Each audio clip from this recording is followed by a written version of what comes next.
Need advice. I am the wayward spouse. More accurately, I was the wayward engaged. 8 months before we got married, I cheated. We were in a long-distance relationship while I was at college. I was a party, got intoxicated, a guy gave me attention I wasn't used to, and I cheated. A week or two later, not sure of the timeline since I was drinking and partying pretty heavily back then, I did it again with the same guy. I cut off contact after the second time, but I was too cowardly to tell my fiancé.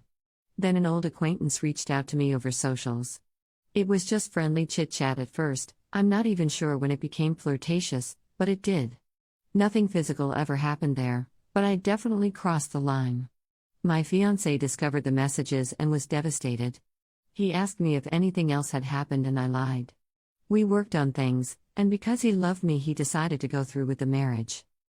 Our marriage counselor has told me that I need to figure out why I did it to help with reconciliation. That my husband needs to know the reasons, and that the unknown is just going to make things harder to the point of impossible. I'm terrified because I don't understand it.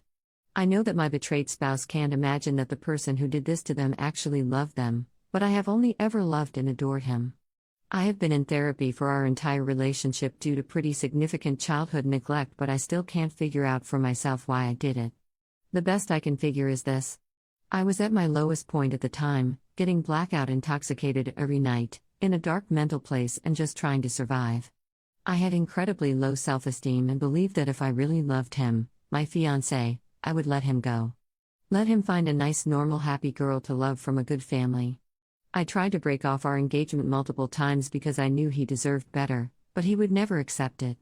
When I did it, I even thought to myself that this was the only way that he would leave. But afterwards I couldn't face what I had done, and I didn't want to lose him. I was selfish. This explanation does not satisfy me. It just feels like cop-out, but there's nothing else that makes sense. It was not a fun or enjoyable experience for me. It wasn't exciting. It felt gross. Have any other wayward spouses had this experience? And what did you learn was your motivation?